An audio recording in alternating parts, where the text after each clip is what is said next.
What's up, basketball fans? Welcome into NBA Now by Chat Sports. I'm your host, Jimmy Crowther, breaking down all the latest NBA news and rumors. And yes, the offseason is slowing down a little bit. A lot of the big names are off the board, but we still have a lot of rumors to talk about. We're going to get into all of them right now.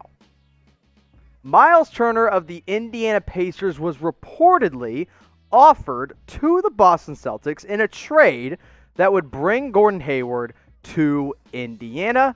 But according to multiple reports, the Celtics, not the Pacers, the Celtics were the team that said no in this deal. Now, Myles Turner has been on the trade block for a long time. It's really for, as long as I can remember, since Sabonis has been there, and they haven't loved the fit between Myles Turner and Domantas Sabonis, and they've continued to try to trade Turner because Sabonis is the all-star of that group. And Boston has been one of those teams that has always been linked to Myles Turner, as they've always needed a rim protector, and that's what Myles Turner is. So this is the trade that reportedly came out that the Celtics called the Pacers about and said, hey, we're going to offer you Myles Turner, a first-round pick, and another unnamed role player. We never got the details on who that player was, but you can assume it might have been a McConnell. Maybe it was, a guy like, I don't know, a Justin Holiday if they re-signed him, maybe a TJ Warren, or a Doug McDermott might be another acceptable guy. All three of those things for Gordon Hayward. Now, you got to remember, and apparently the Celtics were the team that said no here. You got to remember, Hayward signed a 4-year, $120 million deal with the Hornets. That was an outstanding deal for Gordon Hayward. And he was only getting offered 4 years, $100 million from the Indiana Pacers. So there's obviously a reason this fell apart, not just on the Celtics side, but also for Gordon Hayward. You're getting paid $20 million more to go to Charlotte instead of Indiana.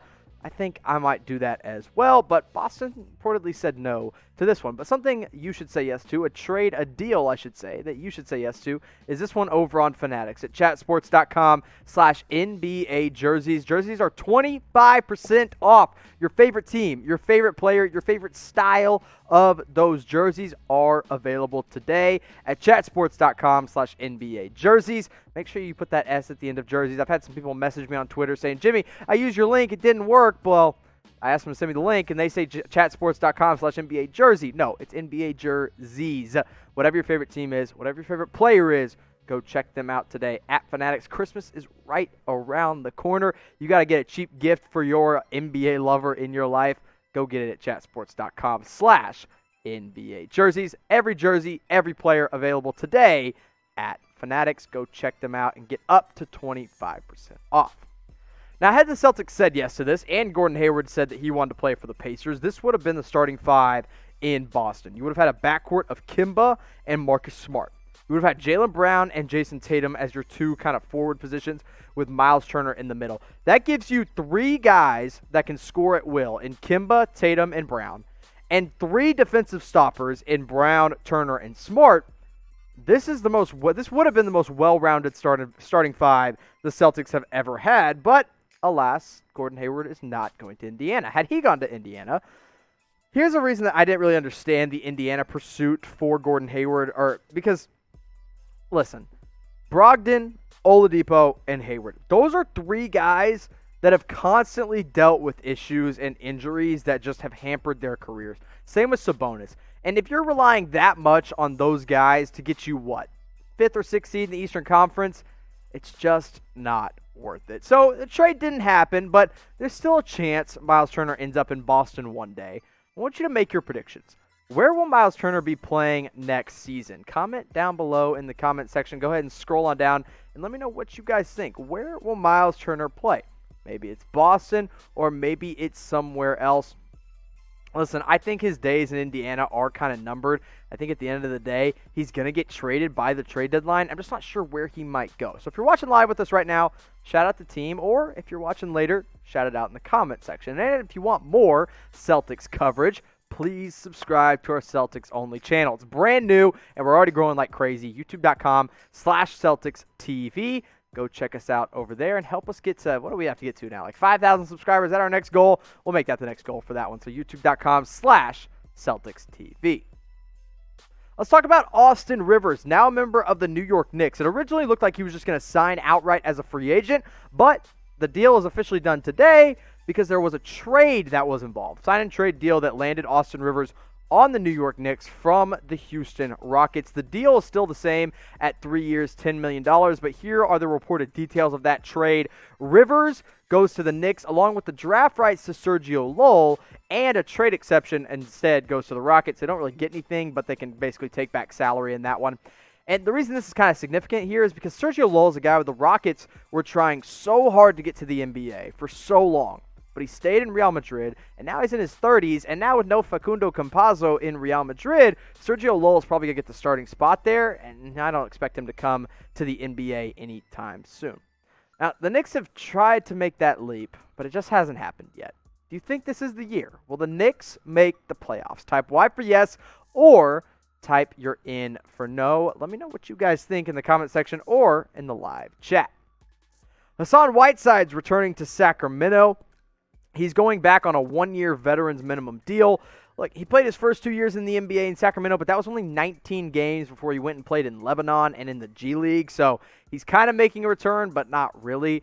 Like, the deal with Hassan Whiteside has always been he puts up the good numbers, but he doesn't ever contribute to winning, and he has a lot of mental lapses on both ends of the floor. That's why he's getting a veterans minimum deal, and maybe has a chance to prove himself with Sacramento.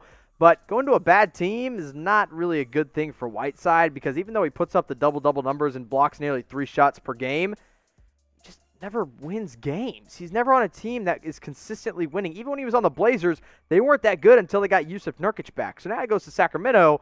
Maybe he starts at center, but I think they would be better off starting off with Marvin Bagley in the middle and just kind of rolling with this young lineup with De'Aaron Fox, their number 12 pick, and Tyrese Halliburton. Buddy Hield is now one of their main guys because they let Bogdanovich walk for some reason. Jamias Ramsey and Woodard off the bench, I guess, is fine. Then Hassan Whiteside. Look, if he can go to this team and make an impact and actually improve their winning percentage, great. But if they're just continuing to tank out, then his value continues to diminish. So Whiteside goes to Sacramento on a one-year minimum deal. You know, I think a team could have used him like the Warriors, but no, they didn't want to pay him, and I don't blame them. I wouldn't pay Hassan Whiteside either. And now the Kings are going to continue to try to tank for that number 1 pick, but who do you think is actually going to end up with that number 1 pick, a.k.a. who is the worst team in the NBA this upcoming season? Is it the Kings? Is it the Hornets? Maybe, I don't know, it's somebody else that nobody else is expecting. Whoever you guys think it is, let me know in the comment section or in the live chat if you're watching live with us today. Another minor trade kind of came through. I just want to make sure you guys knew about it. The Jazz got the famous, the infamous cash considerations. The Cavaliers acquired Rajon Tucker and a future second-round pick. This is the third second-round pick they've acquired in the past week when you include the JaVale McGee trade as well. So, hey, good for Cleveland stocking up on second-rounders. It's nothing crazy, but at least helps them out. Maybe they can package those in a bigger deal. And if one of those bigger deals does end up happening, we're going to be live for that. So make sure you've subscribed to youtube.com/chatsportstv. It's right here. Also, see this little bell right here? Yeah, I know it's like the emoji thing, but also if you click it, it'll send you a notification every single time we post a new video or when we go live like we do every single Friday afternoon breaking down NBA talk. So make sure that you've subscribed and hit your notifications. Now, last time I did my free agency tracker, I broke down every free agency signing that's happened. We're not doing that today. We cut it down to the most recent since our last video, and it starts off with Matthew Dellavedova as he signed a one-year veterans minimum deal with the Cavaliers. Boogie gets a chance to prove himself in Houston. Bol goes from a two-way to a real contract on a 2-year deal, and Brandon Ingram signed his 5-year extension with the New Orleans Pelicans. Bam Adebayo also got a big-time extension with the Miami Heat, 5 years, $163 million. Frank Jackson goes to the OKC Thunder. Ryan Broekhoff gets a non-guaranteed deal from the 76ers, and Wayne Ellington goes back to Detroit on a 1-year veterans minimum.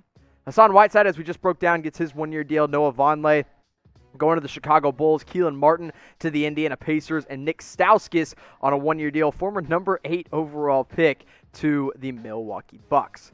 Derek Walton Jr. is going to get a chance to fight for a spot in the rotation and training camp on a 1-year deal to the Sixers. Zach Norvell to the Bulls, and the Kings made 2 little signings. They got Daquan Jeffries and Frank the Tank Kaminsky.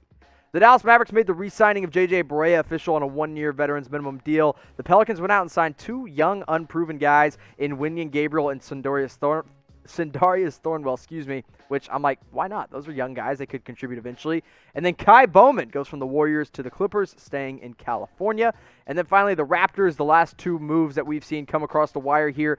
DeAndre Bembry signed a 2-year, $4 million deal. That news was actually broken by Adam Schefter, the NFL insider. And they signed Elise Johnson of the Indiana Pacers. He goes to Toronto. So those are some of the more recent signings, none of the big major ones. We didn't want to show you all of them again. Who was the worst free agent signing so far this offseason? Let me know in the comment section and in the live chat. Maybe you thought it was Gordon Hayward, or maybe you thought it was one of the more recent ones. Let me know who it might be in the comment section.